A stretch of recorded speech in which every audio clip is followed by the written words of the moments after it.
en las instalaciones militares más secretas de Israel, donde cada decisión define destinos, se está gestando una transformación inesperada. Fuerzas especiales están adoptando métodos de entrenamiento que no nacieron en academias occidentales ni en manuales de la OTAN, sino en un rincón inesperado del planeta, Filipinas. Pero esto es solo la superficie de algo mucho más profundo, un descubrimiento que está redefiniendo qué significa ser invencible en combate. Lo que parecía impensable se ha convertido en realidad, y lo que está por revelarse cambiará para siempre la manera en que entendemos la preparación para la guerra. Todo comenzó con una imagen que permanece grabada en la memoria del alto comando israelí. El brigadier general Moshe Goldstein, veterano condecorado de 4 conflictos, con lágrimas corriendo por su rostro curtido mientras permanecía inmóvil en la parte posterior de una capilla católica en Batangas, escuchando a menores de edad descalzos entonar canciones patrióticas filipinas con una devoción que le removió algo en el alma. No era turismo militar. No había agenda política detrás de su presencia. Goldstein había llegado hasta ese lugar remoto porque su ejército enfrentaba un problema que ninguna superioridad tecnológica podía resolver.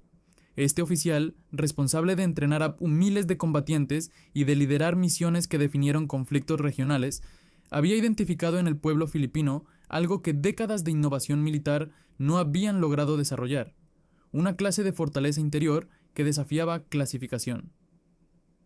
El catalizador fue el devastador paso del tifón Haiyan por el centro de Filipinas en 2013. Las fuerzas de defensa israelíes habían desplegado unidades de ayuda humanitaria como parte de la respuesta internacional. Goldstein supervisaba las operaciones desde Tel Aviv cuando recibió un informe que lo dejó perplejo. Detallaba cómo una anciana alcaldesa filipina había coordinado personalmente la evacuación de 3.000 habitantes de su municipio costero, negándose a abandonar la zona hasta verificar que hasta el último niño estuviera a salvo. La determinación descrita en ese documento lo inquietó profundamente. Decidió viajar para observar de primera mano lo que sus equipos estaban reportando.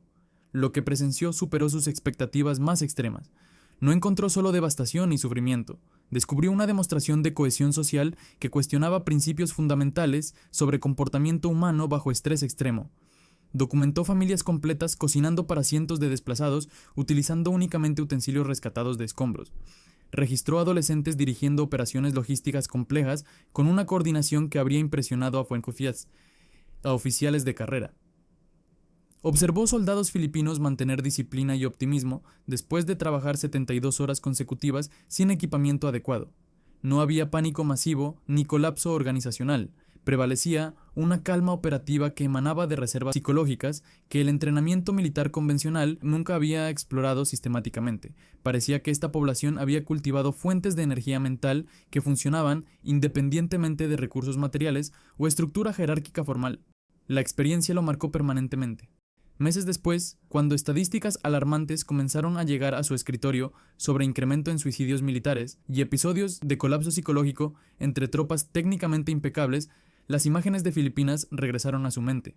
Sus soldados dominaban cada protocolo de combate existente, operaban sistemas de armas de última generación con perfección técnica, ejecutaban maniobras tácticas con precisión milimétrica. Sin embargo, habían desarrollado lo que los analistas militares comenzaron a llamar vacío existencial operativo, competencia técnica, perfecta combinada con ausencia total de propósito emocional. La decisión que tomó Goldstein entonces redefinió su legado militar. Presentó una propuesta formal para integrar metodologías de resistencia psicológica filipinas en los programas oficiales de entrenamiento israelí. La reacción inicial en las salas de comando fue de escepticismo mal disimulado. ¿Cómo podría una nación en desarrollo del Pacífico contribuir algo significativo al aparato militar más sofisticado de su región? Goldstein había presenciado algo que sus pares no habían experimentado. Había identificado un tipo de fortaleza que podría resolver la crisis de propósito que amenazaba con desintegrar su fuerza desde adentro. La llamada telefónica que realizó esa tarde alteró la trayectoria de la doctrina de combate moderna. Fue así como el coronel Miguel Santos, especialista en psicología militar de la Universidad de Filipinas y veterano de operaciones contra insurgencia en Mindanao, se encontró cruzando el desierto del Negev hacia una instalación militar cuya existencia oficialmente no constaba en ningún registro público. Llevaba consigo únicamente un portafolio con 15 años de investigación sobre resistencia comunitaria, un ukulele que había pertenecido a su abuelo y órdenes de misión que él mismo consideraba surrealistas. Santos representaba lo opuesto al estereotipo del consultor militar internacional. Hombre de complexión menuda, voz pausada, manos más familiares con instrumentos musicales que con armamento. Durante década y media había desarrollado protocolos de rehabilitación para soldados filipinos afectados por trauma de combate en las selvas del sur. Su enfoque no consistía en producir máquinas de guerra más eficientes, sino en preservar la esencia humana de quienes enfrentaban situaciones inhumanas. La invitación para colaborar con fuerzas israelíes lo sorprendió completamente. ¿Están completamente seguros de la identidad de la persona que buscan?, consultó múltiples veces al oficial de enlace. Pero la desesperación implícita en la solicitud lo convenció de que estos combatientes necesitaban algo que décadas de investigación militar occidental no habían conseguido proporcionarles. Su metodología inicial con tropas israelíes rompió todos los protocolos establecidos. En lugar de utilizar aulas o campos de maniobras, organizó la primera sesión en un jardín botánico de la base, bajo palmeras que le recordaban su Mindanao natal. Pidió a los participantes formar un círculo en el suelo y compartir no hazañas de combate, sino miedos personales más profundos. El silencio que siguió fue incómodo hasta convertirse en hostil. Guerreros, entrenados para proyectar invulnerabilidad, no sabían procesar una invitación a la transparencia emocional. Pero Santos rompió la tensión haciendo algo completamente inesperado. Comenzó él mismo, relatando la primera vez que perdió a un paciente bajo su cuidado. Narró la historia de un sargento de Cotabato que se quitó la vida 3 semanas después de regresar de una operación especialmente brutal contra células terroristas. Su voz se quebró al describir las señales de advertencia que había pasado por alto, los momentos de conexión que había desaprovechado, la responsabilidad que cargaba por esa muerte evitable. La atmósfera cambió instantáneamente. Un capitán israelí veterano de Gaza comenzó a describir las pesadillas recurrentes que lo despertaban cada madrugada desde su última misión. Una teniente de la Fuerza Aérea compartió cómo había desarrollado terror paralizante al sonido de aviones aproximándose. Por primera vez en sus carreras, estos soldados de élite estaban admitiendo públicamente su humanidad vulnerable. Suscríbete si te gusta el video, porque lo que ocurrió después revolucionó la comprensión global sobre preparación psicológica militar.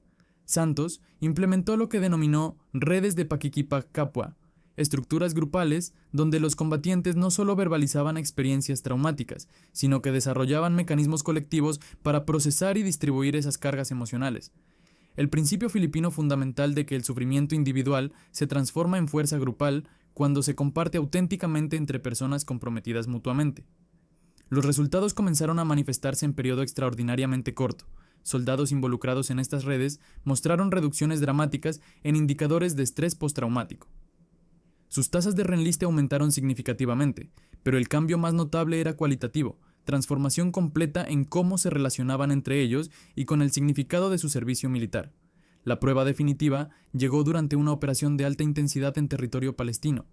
Una unidad completa quedó sitiada en un complejo de edificios durante 14 horas bajo bombardeo constante. Estadísticamente, estas situaciones producían los índices más elevados de trauma psicológico y desintegración de moral. Esta unidad había sido entrenada con métodos filipinos de Santos.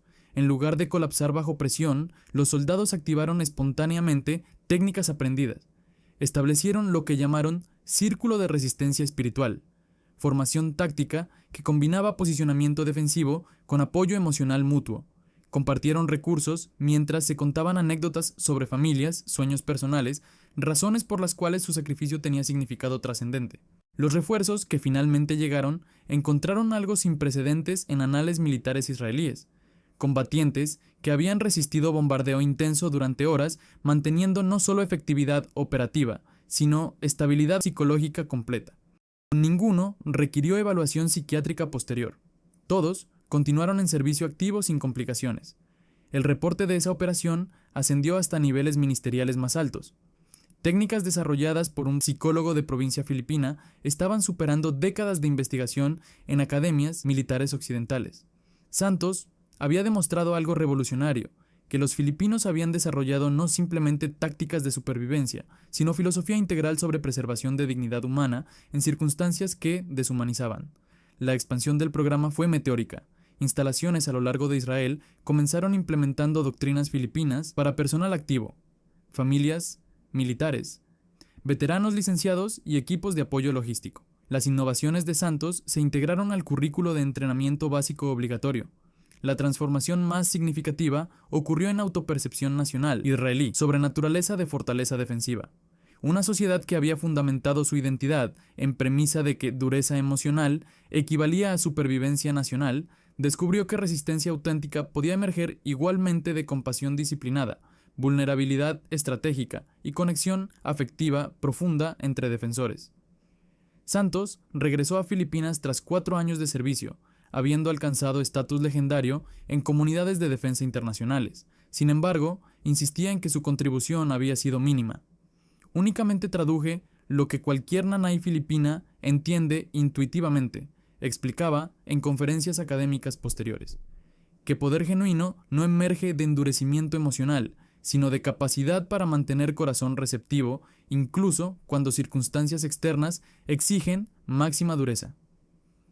Su trabajo estableció precedente que transformaría doctrina militar global, que estrategias de supervivencia psicológica, desarrolladas en archipiélago constantemente azotado por catástrofes naturales, podían preservar vidas humanas en ambientes desérticos más hostiles del planeta. Suscríbete si te gustó el video, porque esta historia revela que ocasionalmente las herramientas más efectivas para proteger existencia humana no provienen de laboratorios de investigación militar ultrasecretos, sino de sabiduría generacional cultivada en hogares, templos y vecindarios de pueblos que han perfeccionado supervivencia colectiva como expresión artística de resistencia comunitaria.